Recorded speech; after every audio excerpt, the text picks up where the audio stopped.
la nourriture est un des besoins primaires dans la vie de tous les jours. Ça, je vous apprends rien. Mais dans le cinéma, elle a un tout autre symbole. Elle est souvent utilisée par les réalisateurs pour mener des personnages vers un changement ou mener l'histoire vers une nouvelle direction. Elle peut aussi en dire énormément sur la vraie nature d'un personnage.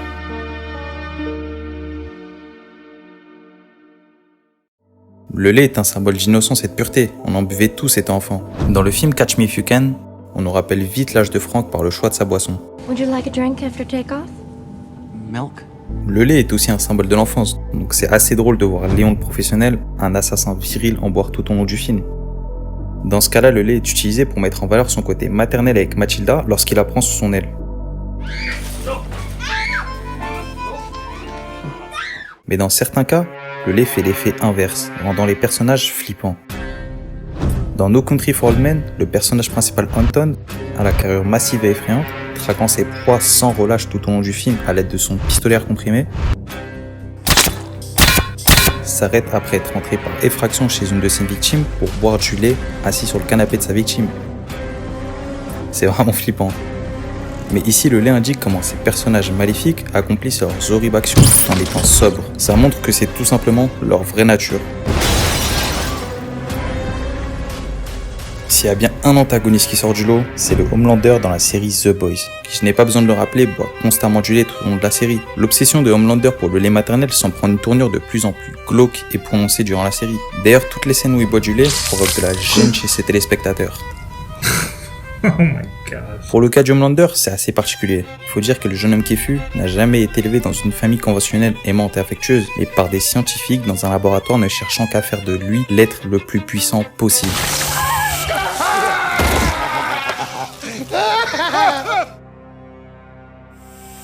Le lait ici souligne que c'est lié à son manque affectif lorsqu'il était enfant, et à un profond manque de figure maternelle.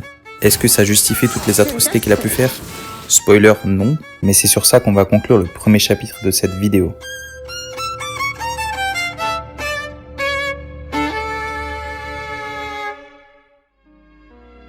Les oranges dans le cinéma sont souvent utilisées comme symbole de danger ou de mort imminente. Mais pour connaître les prémices de ce symbole au cinéma, nous allons retourner dans le temps. Plus précisément, en 1972, à la sortie du premier volet de la trilogie Le Parrain. Ce qui a commencé comme un accident est devenu l'un des motifs les plus populaires du cinéma. Selon Francis Ford Coppola, ce n'était pas volontaire dans le premier volet, mais après avoir remarqué cette particularité, il en mettra par la suite délibérément dans le second et troisième volet de sa trilogie Le Parrain. Pour ceux qui ont vu le premier volet, c'est presque systématique. Lorsque l'on voit des oranges visibles avec un ou des personnages, la scène qui suit, ou légèrement plus tard dans le film, ils meurent ou un malheur leur arrive.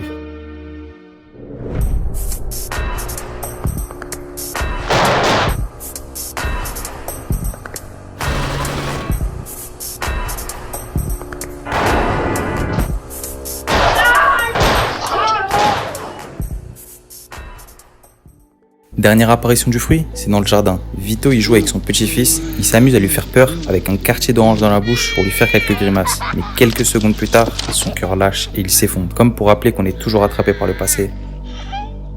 Ce qui est du futur, la trilogie Le Parrain laisse un héritage riche au cinéma, mais surtout l'utilisation des oranges comme présage de mort ou de danger. Dans le film Children of Men, un moment clé du film, là où tout commence à se passer pour le mieux, une orange est épluchée à l'arrêt de la voiture et juste après ça, c'est le chaos total.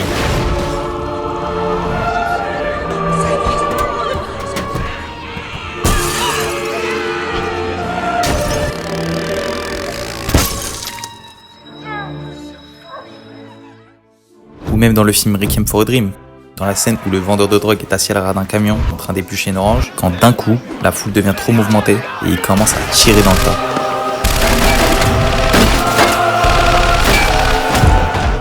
Ou même, dans le film Point Break, dans la scène où Johnny et Angelo surveillent la banque, un homme passe devant eux et leur offre des oranges. À peine plus tard, Johnny se blesse au genou et de nombreuses personnes sont abattues.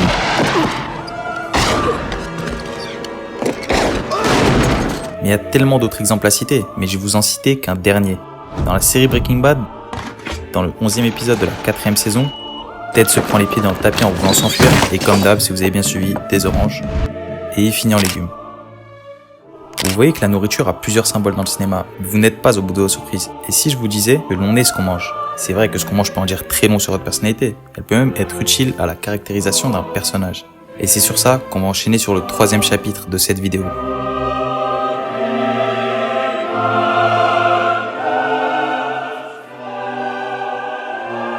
Ce qu'on commande à manger ou à boire, ou même la façon dont la commande est prise, peut en dire très long sur la personnalité ou la situation d'un personnage.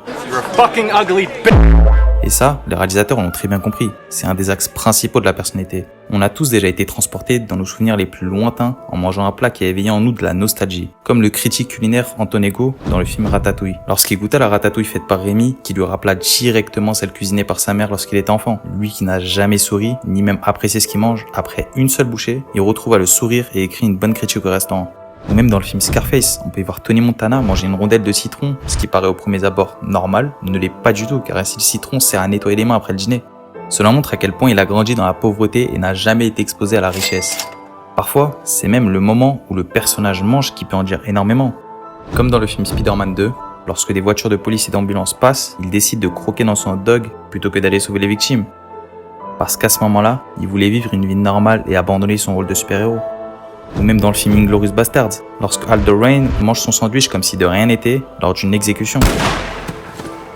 Mais là où c'est plus impressionnant, c'est lorsque des réalisateurs ont démontré dans les moindres détails la situation vécue par les personnages. Comme dans A Quiet Place, qui se déroule dans un monde post-apocalyptique où la population doit vivre dans le silence car les créatures qui les ont envahis sont très sensibles au son.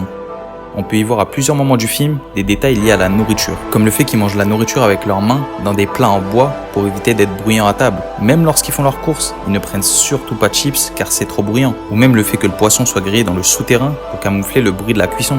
Et pourquoi du poisson? Car il ne crie pas lorsqu'on les pêche, comparé à d'autres animaux qui le feraient. Ou même dans le film Le Menu, là où les personnes invitées à la dégustation d'un chef ne s'attendaient surtout pas à être le plat principal du menu. Merci à vous d'avoir suivi cette vidéo. N'hésitez surtout pas à me faire savoir ce que vous en avez pensé dans l'espace commentaire, ça m'intéresse énormément. Je tiens à le préciser que c'est la toute première vidéo de cette chaîne YouTube. Donc si vous souhaitez suivre l'aventure, abonnez-vous pour ne rien rater. J'ai plus qu'à vous dire à la prochaine, prenez soin de vous, ciao ciao.